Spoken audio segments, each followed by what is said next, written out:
Everyone, welcome back to another Breaking Into Data session. I'm super excited for tonight's because usually we talk about like doing portfolios, how to interview, and usually when we talk about resumes, we usually just do the standard Google Sheets, Word docs. We don't talk about how to kind of kill two birds with one stone, and so I think this is a really good opportunity for folks to learn how to stand out. For those of you who don't know me, I'm Aaron Falus, founder of Promotable, and your host for these Breaking the Data sessions. With me today, we have co-host Scott Adams and Elizabeth Adams. And so Full disclosure, we're married. I'm sorry, what was that? I said full disclosure, we're married. That's why the last names are the same.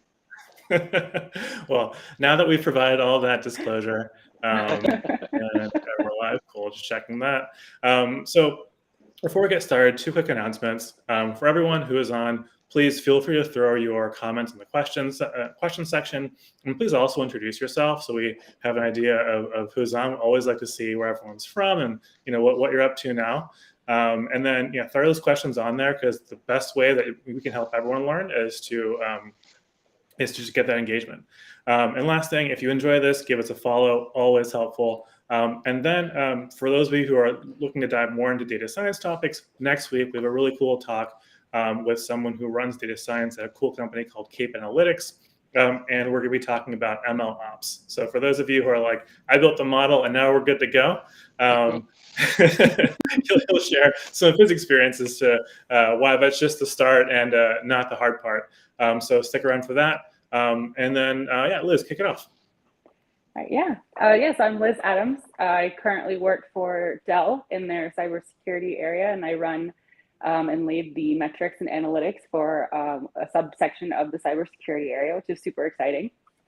I'm brand new into that area, actually. I've just been there since about May of this year. But before that, I spent the last few years of my career working at Allstate in life insurance, actually. So I was able to make, with my virtual resume, giving me a leg up, the jump from life insurance into cybersecurity. And I have no background in cybersecurity when I got this role. It was strictly a data and metrics and analytics type of role. And so my virtual resume was, what got me in there. But so I started out at Allstate many years ago. I was actually in the call center. I did just answer phone calls all day, did that for a few years, had several other jobs at Allstate, and then I lucked out and was able to get a job in the life insurance area for analytics. It was an entry-level position. It was brand new, and so I, had always liked data, and I was good at it. And I've been told by people, like, oh, you really like to dig into things and see patterns and figure out what's going on. This role will be perfect for you. And so I ended up interviewing.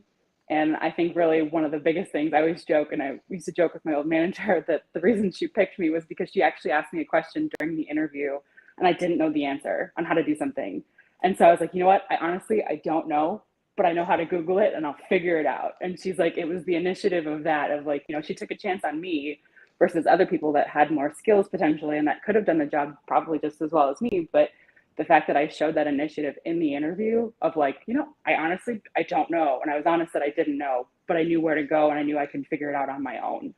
So it was something, and so that just sort of really, that role started my career in data and analytics. And so I got to work with Tableau, build visualizations, help, build out the area that I was working in and create all sorts of really cool dashboards and things. And both my boss and I fell down the rabbit hole of Tableau and analyzing and visualizing and just realizing that, you can, it really kicked off a light bulb of the fact that with visualizations, you can take data and you can make something that's super, super complex and super scary to someone who doesn't understand data and make it so that anyone can understand it. And you can have it so that you can understand what you're looking at in 30 seconds or less. And a visualization can do that. And so with all of that, and when I found myself back on the job market, I was like, I took that idea of, working with executives and you get 10 seconds to present your very hard worked projects that you've worked months on, and they take 30 seconds, if that, to look at, the dashboard that you've built for them.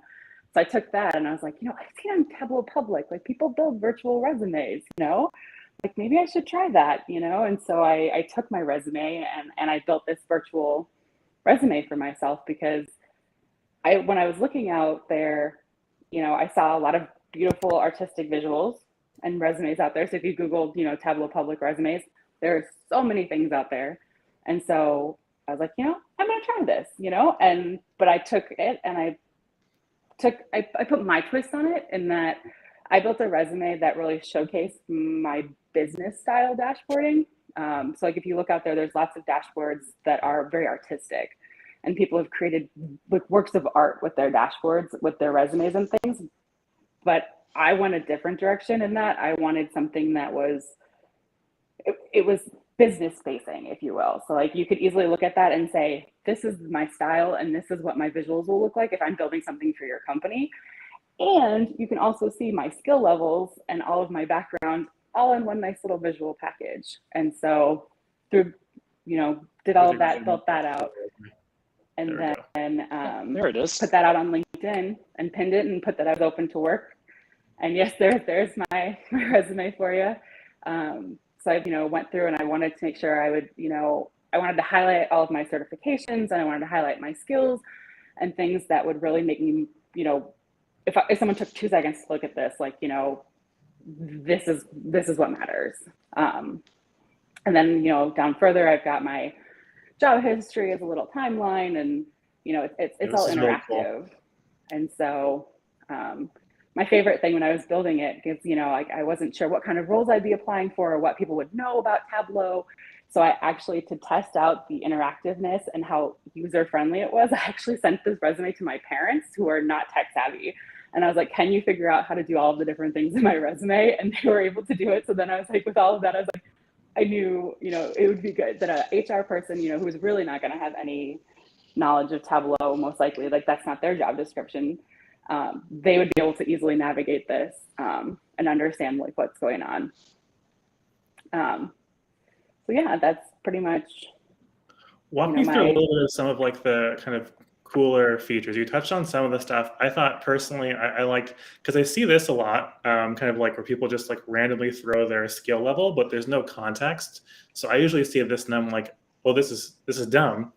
But then when I was looking at yours, I was like, oh, this makes sense.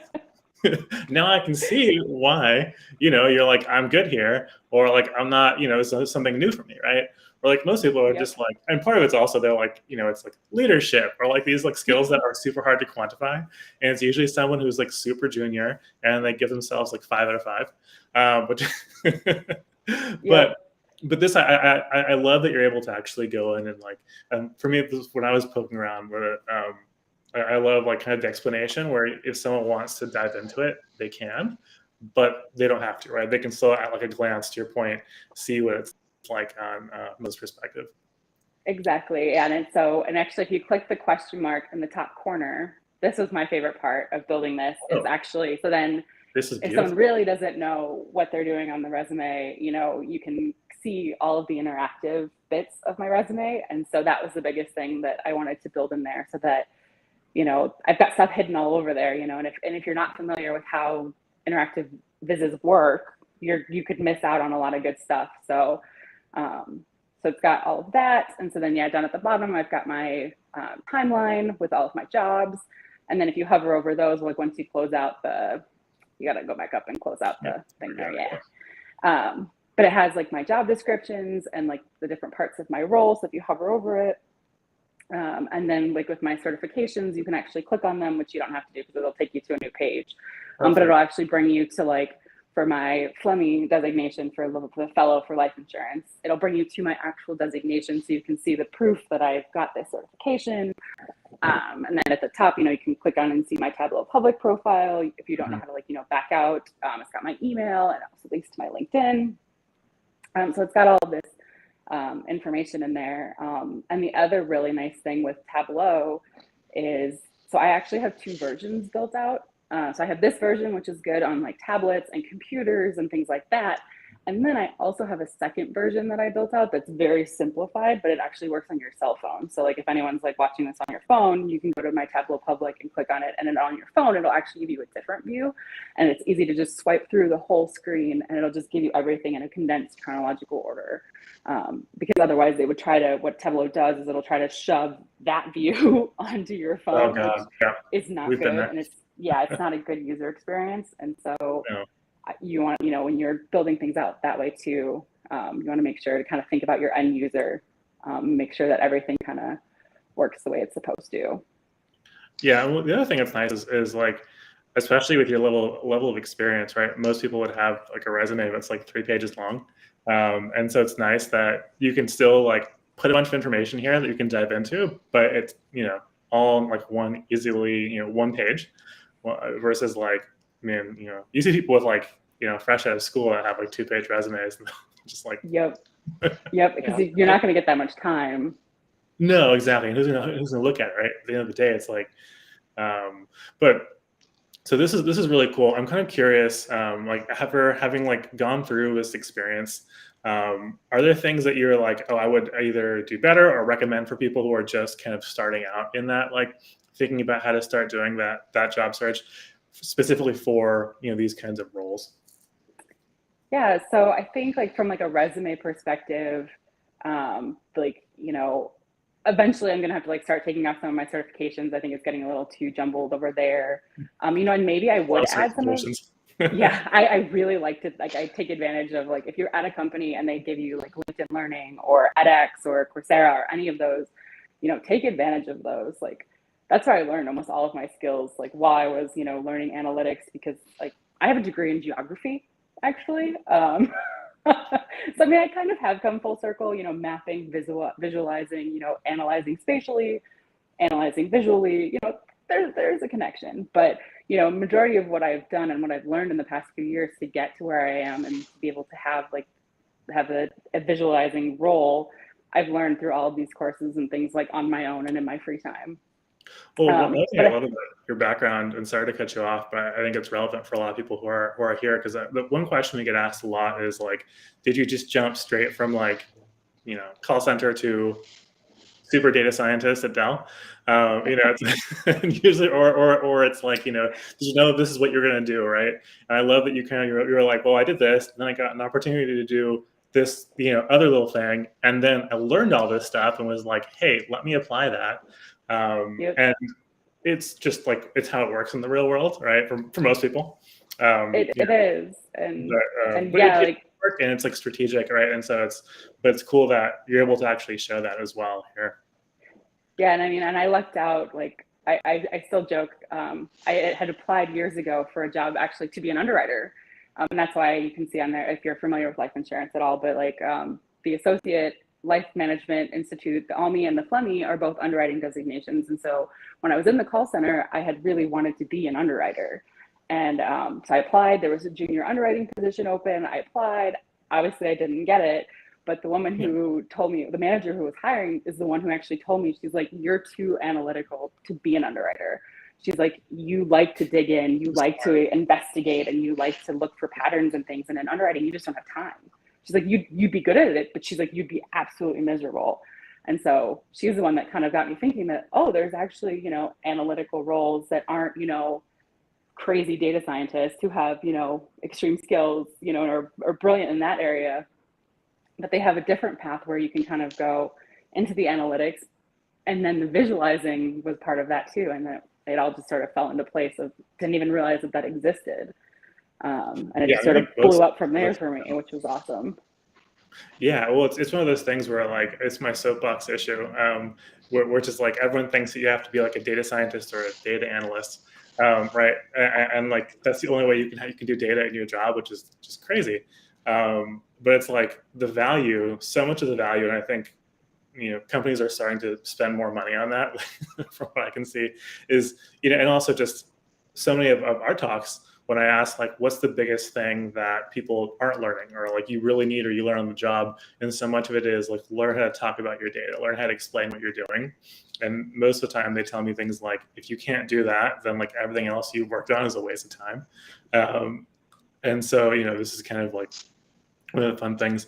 But now I want to switch gears a little bit and just talk about what are some of like the biggest, we'll say like, if you're comfortable talking about like biggest resume mistakes you've seen, happy to talk about that. And if you'd rather, I'd love to talk about data viz mistakes because I know that's your bread and butter.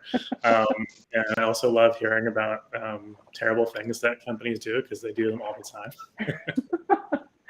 Yes, I think the biggest resume thing that I've seen, because when I switched over to Dell, there was lots of us, from my area that were all looking for jobs. And I think the biggest thing on the resume was not having tangible examples of what you did. Mm-hmm. And so I tried to build that in, even in my biz here. But how did you reduce, not just like, oh, I answered calls all day, or I built visualizations. Like, okay, that's great. Like, that's what you would find if you looked at a job posting of like people were putting a lot of stuff like that on their resumes. Mm-hmm. And so, I had that on my resume too when I started, and then I, realized after talking to a couple of recruiters and things that they want to know what you did and how you bettered your department or the company or what impacts you made in your role. And so it was like at Allstate, I was able to, reduce hundreds of hours over all of our dashboards, really, because I built so many dashboards that it was, we were able to automate things, which reduces all of this unnecessary time of doing things, or, things like that you can do. And so like at Dell, I've already built, 6+ dashboards in my short tenure there. We've automated a lot of things. So things like that show what you can do, I think is the most important thing to put on your resume. And then I think the other thing is like with skills, is the soft skills are tough, like, because you had kind of brought that up a little bit too, like, oh, you have leadership skills, or you have, insert buzzword skill here, but again, you need something to back it up and to show not just like, oh yes, I have this skill, like that's great, but do you have a project example that you can talk about, that shows that you can somehow fit into your resume? And that's where I think a visual resume that's interactive allows you to put that color in that you can't put in on an actual PDF file that you're going to send, because otherwise then, like you said, you're going to end up with 16 pages and no one's going to read that. Yeah, I like this also because it kills people. Go for it. Yeah, just on that point, do you also create a PDF version of this resume to send out when you were applying? I didn't, but so in preparation for this, I actually asked my manager, my mentor, and then my team lead, because I've actually never been on the hiring side of an interviewing process. So I was curious of like how many resumes they saw like mine and things like that. And they actually, no one had seen them.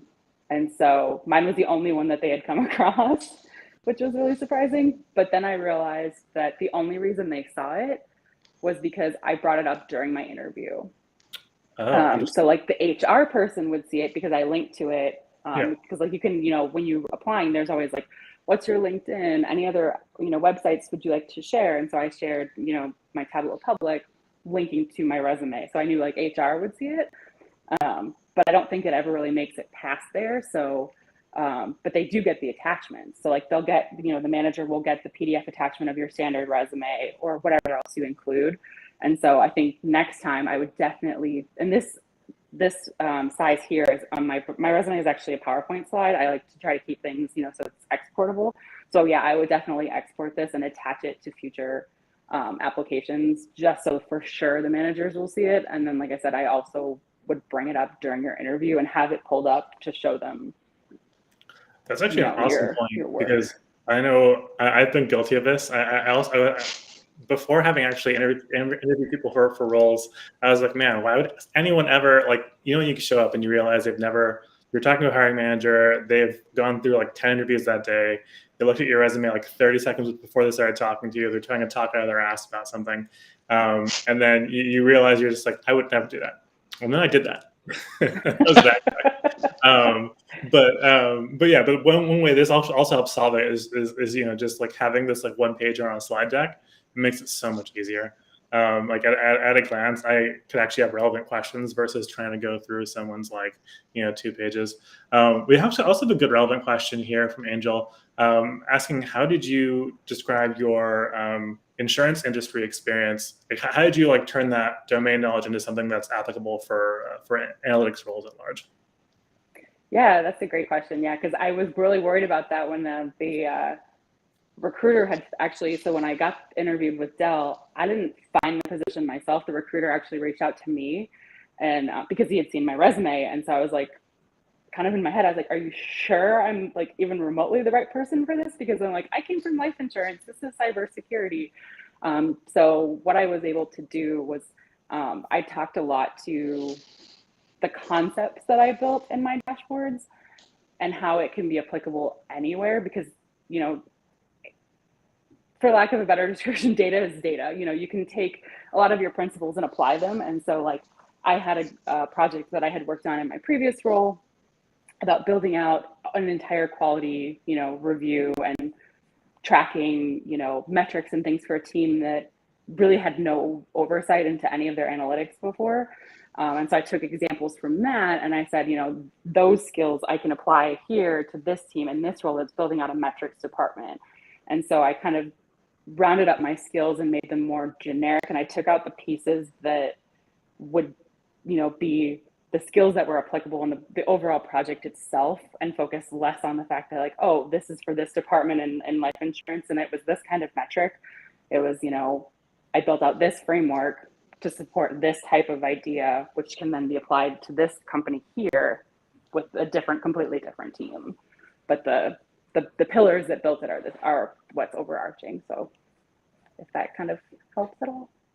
I think it makes sense, but if it didn't, please throw it in the comments, and we'll address it. Yeah, I think it makes sense. Ultimately, what I tell people is data is columns and rows. It's all the same. The biggest question is like, what's the business question? Then we'll figure it out from there. I love that you focus on the metrics, and having domain knowledge is super important, but you can learn it, right? Like as long as you understand where you're going, and like, yep. You can ask your boss, like, what are the things we care about? And then you can read about cybersecurity. Yep.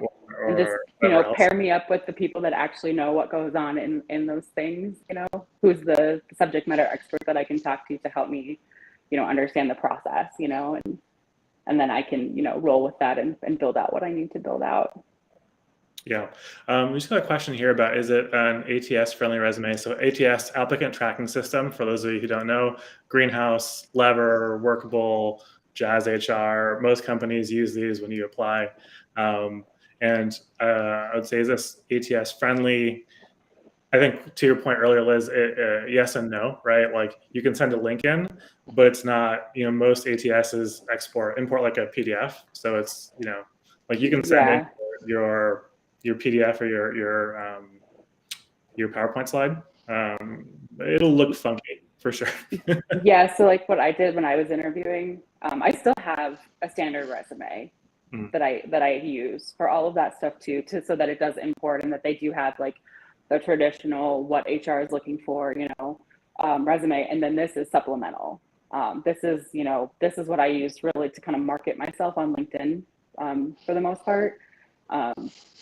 To make it so that it stood out, and it kind of, made people go, oh, what is that? Like, oh, she's open to work. Like, let's check this out, and then, like I said, I have my standard PDF resume that I always include as well. Yeah, no, it's awesome. Yeah, I mean, it's nice to have both, right? You can kill two birds with one stone, but also you can like have it in your pocket, right? So you can always pull out, you can put the link on. It's unlikely anyone's going to click the link on your ATS, right? Usually all they want is to see like the jobs you've had, and then they ask questions if they think it's interesting. Yep. It's unfortunate, but having been on that side, and when you see like 500 resumes, it's hard.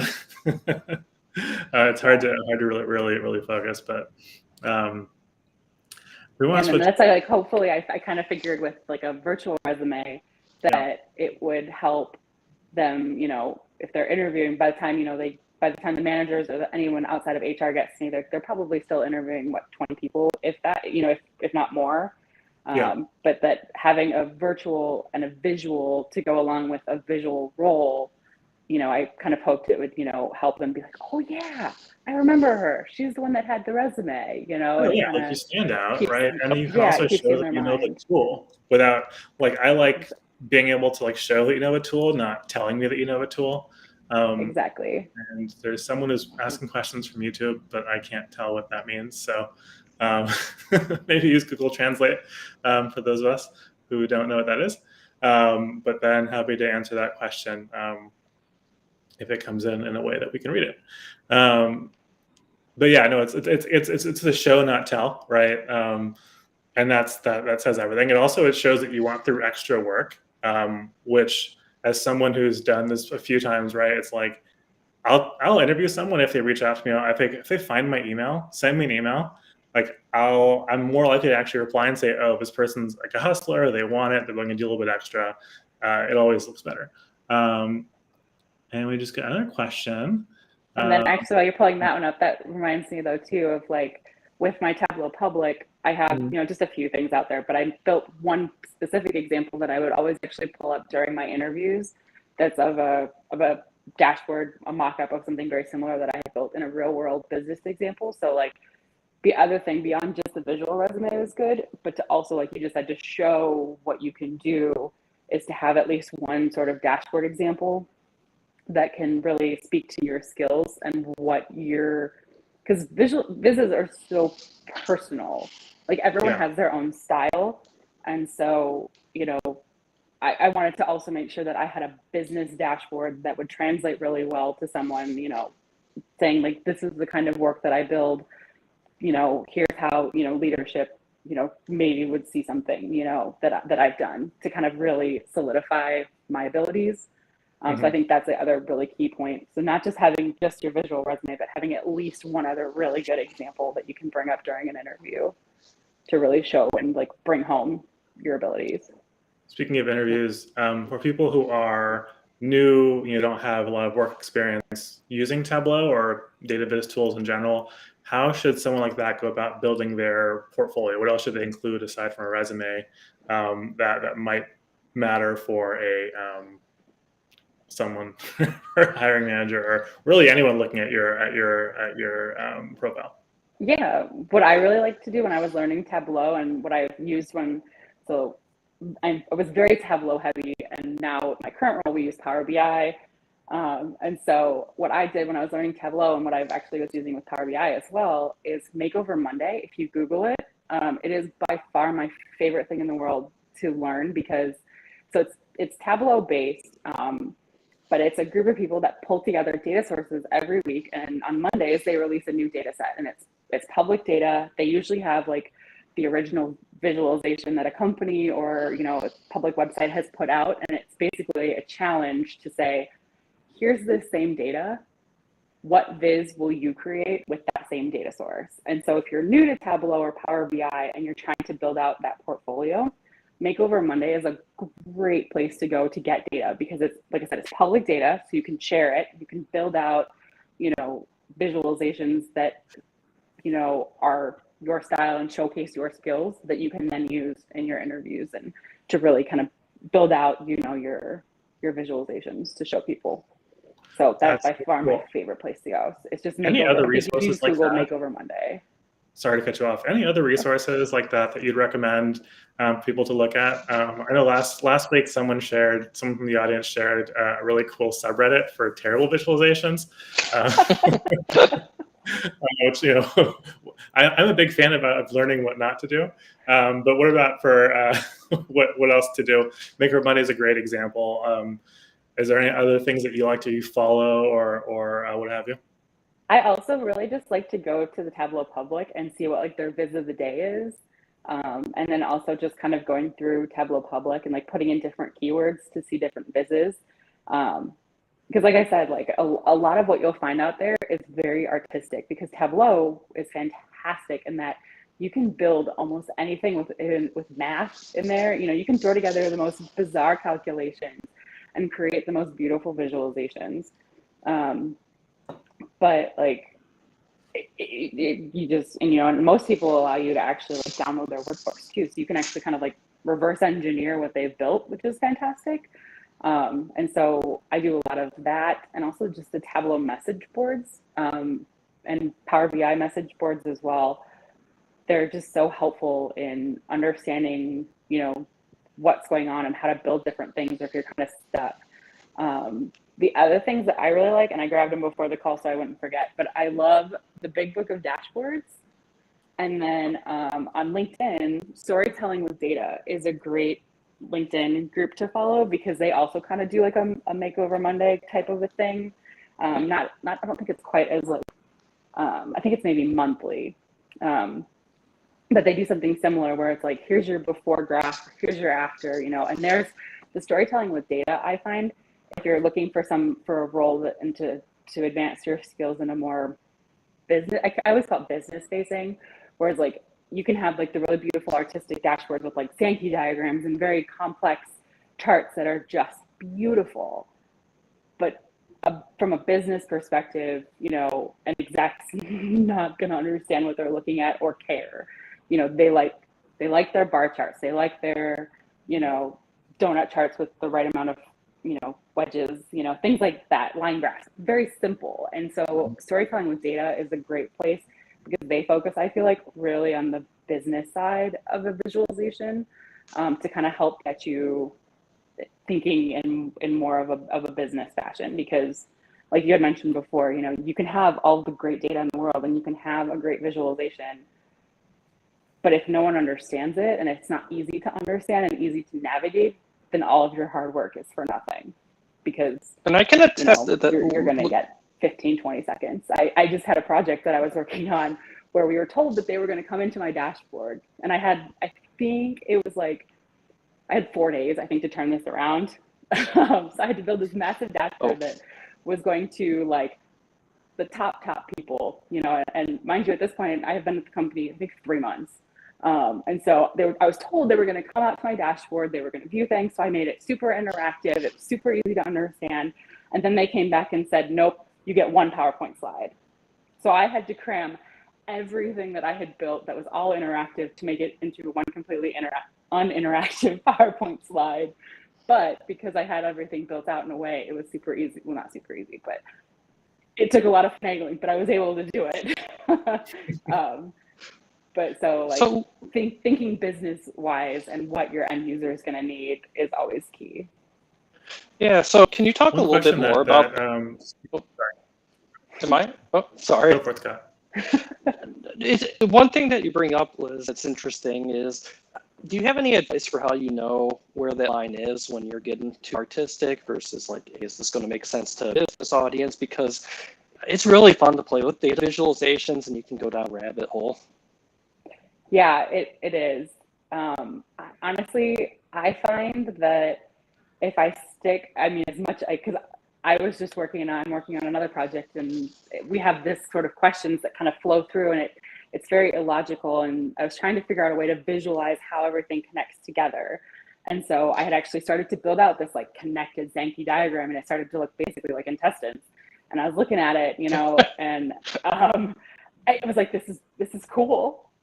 But then, I also, bring in other people to look at them. And I brought you in to like, if I did something like with this, like I, draw it out or, whatever, it's like, does this make sense? So it's always kind of a good idea to either bring someone else in from like your team, or someone that's not hasn't been staring at it as long. But so then I try things like that. And then I also then think about it and, tend to try to stick, and it's not as sexy and it's not as fun, but I try to stick with, the line graphs, the bar charts, the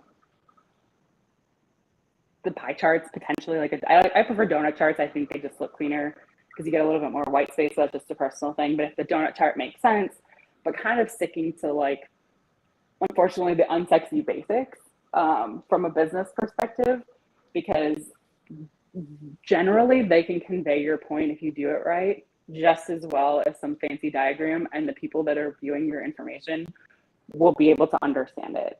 And that's like the biggest thing is that, and that's where I have the most fun and the most rewarding part of my job, is that I like when the light bulb goes off for people who aren't data people, and they're like, oh, I don't understand anything that the data scientists say, because, you know, they're speaking one language, and then you have the business side that's speaking another language. And where I come in is I can speak enough of both to then create a viz that people look at it and the data light bulb goes off, and then they really understand what's happening. And so by, like I said, by sticking really to the basic charts, you can make still very beautiful visualizations that people will really understand. Great answer. Absolutely. We had a question earlier. I just want to make sure we don't lose it. Was just for on your certificates, do you kind of pick and choose a selection of the certifications that you've done, or are these kind of just all of them and you just keep adding to the list?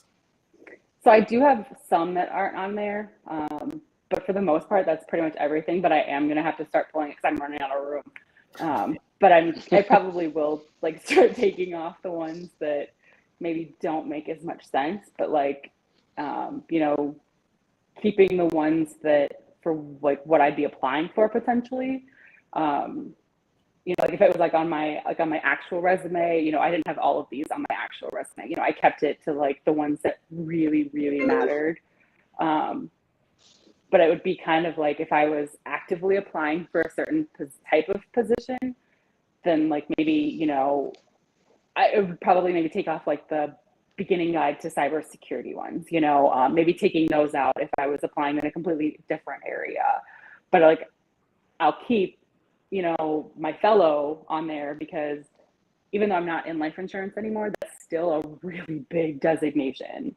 And a fellow is understood across all industries. And so the fact that like it's understood how much time and energy and courses go into a fellow designation of any sort, that like that I would keep, you know, but like it's almost sort of like how much time and effort went into the certification and how relevant is it to what I'm applying for is where I would kind of draw if I needed space and I needed to take stuff out. But if I have the room, then I'd just leave everything. That might not be the best option, to leave everything if you don't need to, but kind of what I would do. If it works, it's all good. You brought up something, and now it's a super important question. You ready? Your opinion on pie charts. It's controversial.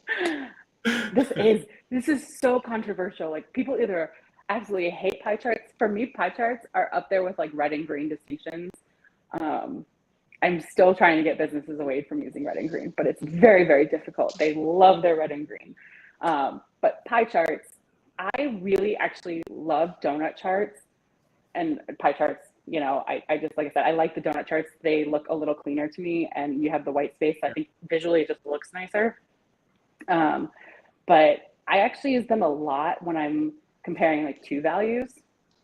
Because then like if you're kind of like, you know, trying to complete like, you know, a timer, right? You've got, you know, here's how you are, or, you know, even like a gauge chart, so like a half donut chart, you know, kind of the same thing. Like as the further you go, the more complete you get, things like that, where you're kind of doing that. I think pie charts and donut charts and gauge charts are top notch, you know. 3 is where I kind of draw the line. Honestly, I don't really use them when I have 3 categories. And definitely any more than 3, I would never use a pie chart, because you lose, you know. Your brain explodes when you see like 10 things and you have to start drawing lines in because the color is like unclear and doesn't make any sense. Yeah. Like I saw a report like on a website for a very public company, and the pie chart I think had, I want to say like 16 colors, and I was like, this is insane. Like you can't tell where one wedge is slightly different than another wedge, and that's when just you look at the line, it shows a little percentage, and it's always terrible. But kind of going off of that, for people who are like, how do you know when you're looking at like a data viz? Like I want to talk about some common mistakes, and in particular mistakes that maybe a more junior data viz person might make. Like how do you know if you're looking at something and you're like, oh yeah, this is like a newbie, like this is a newbie mistake? What are like a couple of like data newbie or data viz newbie mistakes that for those of us in the audience who are not data viz experts, like what are the don't do's so that we don't look like we're super new at this? I think it does come down a little bit to personal preference Mhm. of like what you want to put on your viz of any sort. Yeah. But I think the biggest thing is like trying to cram in too much stuff Mhm. into one space, or like not taking advantage of the fact that you can like hover over things to hide more information, Oh, yeah. Let's show or the example one more time. or cleaning up. So like on Tableau, the tooltips, like where you hover over things, it's called a tooltip. Um, Tableaus are super nice and easy to format, and so you can create them and make them look really nice. But if you don't do anything, it just sort of like defaults to every single value that's in your viz. And Power BI's, they look real weird. They're just like little black boxes as the default. So to get anything nice, you have to do a lot more work. But I think not cleaning up your tooltips is a big one for me, Mhm. just because it's something so simple. And by just doing even just the slight tweaking of like throwing in a title and cleaning up, the variables that are like, so like if you did have like a donut chart, right? And if you hover over a certain part, you can have the title of your donut, and then you have your value and the label, and if you just do a few minor text tweaking, of just cleaning that up so it's not just the default view, I think it just brings your viz up tenfold, and just certain little things like that. And then I would say, like, if you have anything that, if you have to click on something, and just some of the filtering and things that if it kind of goes a little wonky, but like if you, for example, in Power BI, you can set a lot of your charts. If you click on them, it'll filter everything potentially. And so if you're not careful about those interactions, the default interactions on your dashboard, and thinking of how your end user could potentially either, make the viz all wonky and kind of go all filtered and weird without having a way to get back out. So just like little nuanced things like that, I think can really make or break a dashboard. Yeah, that makes a ton of sense. I always like learning about what not to do, because I feel like if you can start there, then you're you're in a better place. Are there any other like horror stories that you've seen where you're just like, why would someone do this? From like a dashboarding or just data viz perspective at large? I mean, I've got tons of stuff that I've built even like 4 months ago that I would be devastated to show anybody. I mean, I'm pretty sure like you're devastated to show someone is probably like so much better than my best work. So I don't know. I mean, I just started learning Power BI back in May. And so some of my early dashboards that I have published, I just look at them now and I'm just like, oh no, like what was I thinking? well, what are some like intricacies, like the differences between Tableau and Power BI? I think Tableau looks sleeker. I get that Power BI is a Microsoft product. I get that it's probably better with Excel. But are there any other like like particular things that one might be stronger than the other, or is it just like whichever one your company gets for free is the one you use? Yeah. So I always joke that, because my coworkers keep asking me too, like, yes, do you like Power BI better yet? And I'm like, no. But no, I always joke that it's like Power BI and Tableau are like Coke and Pepsi. They're both attacking the same problem, but Power BI attacked visualizations, I think, more from a data cleanup and a data manipulation side first. And the visualization was sort of the afterthought. And Tableau was the opposite, where they focus on the artistic and the visual and the end user side. And then now they're really with like Tableau Prep and I think it's been a while, but like Maestro to integrate the two, all of that was the second thought to them. And so they've both attacked the same problem from either end of a visualization. And so like for me, like Power BI, the data cleanup has been unbelievable. And so like just the power with that has been super, super great. But like the visualizing in Power BI for me coming from Tableau is very, very limited. But I do think that Power BI is more, it's better suited for someone who doesn't know what they're doing to create a visualization to use Power BI, because it's more constrained.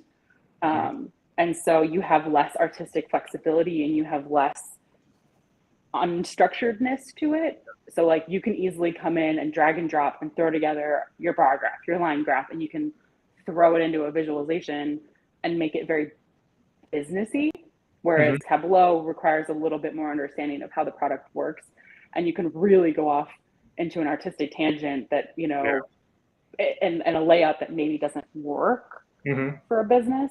So you have to be a little bit more careful, I think, if you don't know what you're doing, or you kind of go down way more rabbit holes. Yeah, I think the bottom line is to do what you said earlier, which is just ask someone, and does this make sense? Really, and that's the biggest thing. You really just need someone, whether it's on your team or someone, you know, like, you know, a mentor or somebody in your company that you can just be like, hey, am I crazy, or does this make sense? You know, and even just having a fresh pair of eyes, because if you're staring at something like, you know, the dashboard I'm working on right now, I've been staring at it for 4 days straight now. And so I finally just had to send it over to the manager and be like, can you please just take a look at this? Because I don't even know anymore if this is even what you want, because, you know, I've been staring at this so long that, you know, like, am I good? Am I on the right track? One more audience question. In the meantime, while we wait, I have another curiosity. And speaking of going off the deep end, what's your favorite visualization? It doesn't have to be the most like compelling from a business perspective or whatever. I'm mostly just curious about if there's something that you're like, I love doing this. It only works for one particular case, but it's really cool. Let's see.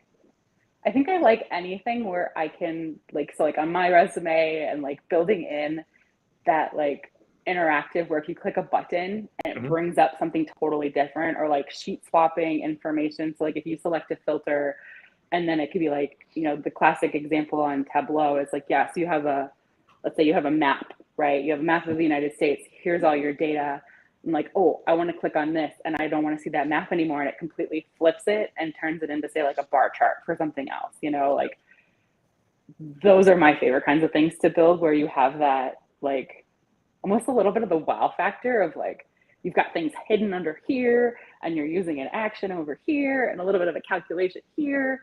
And then it's like, it creates a seamless visualization for the end user.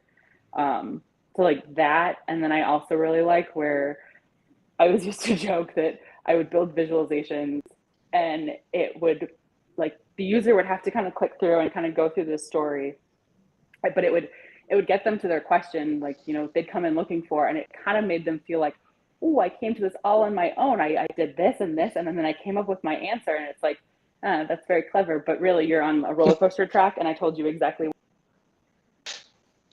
Oh, I think he was just accidentally dropped off. uh-oh. Or her battery died. Well, we're just about to be done anyway. Oh, here she comes. There we go. Sorry. That was weird. No worries. It just sort of like... Did the cat turn it off? No, he's asleep in his heated bed. He's fine. Oh, okay. Cat has a heated bed. What a spoiled cat. I know. What a wonderful He's cat worth as I've it. experienced. He's worth it, yeah. He is very much worth it. Getting those pets in is always great. Well, it looks like we're fresh out of questions. This has been really informative. I'm going to bottom line it for everyone. Put your resume on Tableau. Make it look really cool, because it stands apart from the crowd. You get to play with it, show all your stuff, make it really condensed. It's kind of a win-win. And aside from that, loved kind of diving into some of these details and some of those extra, of course, resources. I threw some of those into the chat. But for everyone who is on here now, if you want to rewatch this, or you want to see some of the, anything you missed, putting our YouTube channel right there. It'll be posted there, so you can go ahead and relook at that. And before we sign off, for everyone who liked this, please do me 2 favors. One, would love if everyone can fill out that survey. That'll help me find speakers that you guys like, to find all the topics that are most relevant and helpful, and ultimately that's what we want to do. And lastly, please give us a like and a follow. And with that, thanks everyone for coming. We'll see you next time. Thanks. Bye. Thanks. Bye, everyone.